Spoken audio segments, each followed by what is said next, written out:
Hi boys and girls. In this video I want to continue with section 1.3, raising a power to a power. In the first video we learned, let me give you an example, we learned that if you have, say x to the fourth and you want to raise it to another power, say the third, what you do is you multiply the exponents, all right? And the reason we do that is that this number here, this 3, says we're really taking 3x to the fourth and multiplying them together. And our product property tells us to add these numbers together, so this gives us x to the 12th. But we quickly figure out that it's much quicker to just go ahead and multiply these two numbers together to get the new exponent instead of writing them all out. So in this section, we're going to learn how to raise a product to a power. Okay, so when we raise a product is a numbers multiplied together, letters multiplied together, or numbers and letters multiplied together. Those are all products. So the example they're giving you over here is the product 4a to the second. This is a product because 4 is being multiplied with the a to the second. But now they want to raise that product to a power, okay, to an exponent. I should say exponent, not power. So what we do in this case is we think about this. Well, if this was being raised to the third power, wouldn't that be 4a to the second times 4a to the second times 4a to the second? It would, wouldn't it? So not only is the a to the second being raised to the third power, the 4 is also being raised to the third power, right? Which is good. So the way we write this is we do 4 to the third power times a squared to the third power. Now we're raising a power to a power. Oh, this one doesn't have a power. Well, when a number doesn't have a power, it's a 1. Now we go 4 to the 1 times 3, which is 4 to the third power, and a to the 2 times 3, which is a to the 6th power. Okay. Now, they don't like you to leave the number raised to a power. They usually want you to evaluate that and tell what that's equal to. 4 to the third power is 64, a to the 6th. And that's tricky to remember. Kids often forget that. So common mistakes that I see here, the kids will multiply these exponents together, but they forget that the 4 also gets an exponent of 3. All right? Another mistake they'll make is they'll leave this first number, the coefficient, they'll leave it with an exponent, and they almost always want it to be evaluated. Okay. All right, let's look at an example. Here we have the product 2p to the third, and they want to raise it to the fourth power. Well, you can go ahead and write 2p to the third times 2p to the third times 2p to the third times 2p to the third, but eventually these are going to get so big and you're not going to want to write all that out. So what you do instead is you raise the 2 to the fourth power and you raise the p to the third to the fourth power. Okay? Well, 2 to the fourth power is 16 and p to the 3 times 4 is p to the 12th. So that's what this one would be 16 p to the 12th. Right. Now let's look down here at the check. They've given us the product 7w to the 7th, and they want to raise that to the third power, which means you're going to take 7 and raise it to the third power, and w to the 7th and raise that to the third power. Well, if a number doesn't have a variable or doesn't have an exponent, it's a 1. So we multiply 3 times 1 and we get 7 to the third, and then we would have w to the 7 times 3, which would be w to the 21st. Okay? So what we need to know is what's 7 to the third equal to, looking at our solutions over here. Well, 7 to the third is equal to 343 w to the 21st. So the correct answer was D. Next, here's example 4 on page 28. Now it's getting a little more involved here, but still do the same thing.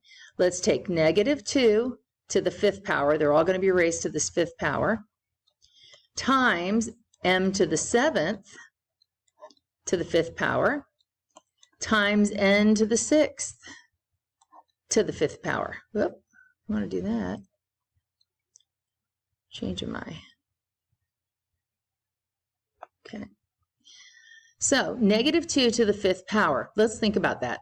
That's negative 2 times negative 2 times negative 2 times negative 2 times negative 2.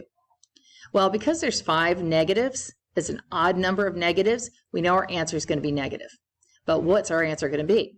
Well, 2 times 2 is 4, and this 2 times this 2 is 4, and then we have another 2, and 4 times 4 is 16, and 2 times 16 is 32. So this will be negative 32. Okay. Now, what about the variables? This will be m to the 7 times 5. So this will be m to the 35th power. And then this is n to the 6 times 5. So this is n to the 30th power. That's a big number. When we're raising a product to a power, it gets big quickly. So we will have negative 32, m to the 35th, n to the 30th. Sorry for the messy handwriting. Okay, so for our check, we have negative 5 to the 3rd power. See, we're raising them all to this power right here. Then we would have w to the 2nd to the 3rd power. And then we would have z to the 8th to the 3rd power. Okay. Now we just go through and do this. Negative 5 times negative 5 times negative 5. Well, it's going to be negative because there's 3 of them. And 5 times 5 times 5 is 125. This is w to the 2 times 3, or w to the 6th. And this is z to the 8 times 3, or z to the 24th. So the correct answer was B. Okay. This is super fun, right? I'm having a great time. Oh, yes, look at this. Now we have, wait a minute, I want to change my little screen thingy here. There we go. Okay. Now we have some applications. Oh, my face is in there. Let me move my face. Got writing on my face. Come on. There we go. I have enough lines on my face already without adding that. Okay, so here we have an application problem. This is on page 29. A square floor has a side length of 8 times x to the 3rd times y to the 2nd units. A square tile has a side length of x, y units. How many tiles will it take to cover the floor? Well, that was kind of complicated and overwhelming. So I thought to myself, how about if I solve a simpler problem? That's a very good problem-solving strategy. And so I created a simpler problem so that I could see what the steps would be. The first thing I need to find is the area of this square. But because this is a square, doesn't that mean each side is the same? So wouldn't the area of this square just be the one side squared? Yes, it would. So wouldn't the area of the blue square over here just be this side, one side, squared, just like I did here? The second thing I did is I need to know the area of the tile, okay? So the area of the tile over here, in this case, is going to be 1 times 1, or 1 squared, right? So the area of the tile over here is going to be xy squared. Messy. All right. Then what I would do is I would take this number and divide it by this number. I want to take the area of the big area and divide it by the small area. Okay. Now, these numbers, they're not common basis, so I can't subtract the exponents. What I can do is go ahead and say, well, 6 to the 2nd power is 36, and 1 to the 2nd power is 1, so I will need 36 tiles to cover this area. Okay? So I come over here and I do the same thing. I take the area of the big thing. Well, you know what I should probably do first, though, is I should probably distribute this too. Remember, distribute it to each of these. So that gives me 8 to the 2nd power times x to the 3rd to the 2nd power times y to the 2nd to the 2nd power.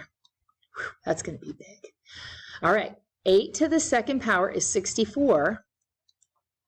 And then this is x to the 3 times 2, which is x to the 6th. And this is y to the 2 times 2, which is y to the 4th. Okay, so this is the area of the big space. What about the area of the tile? Well, this is just going to be x to the 2nd times y to the 2nd.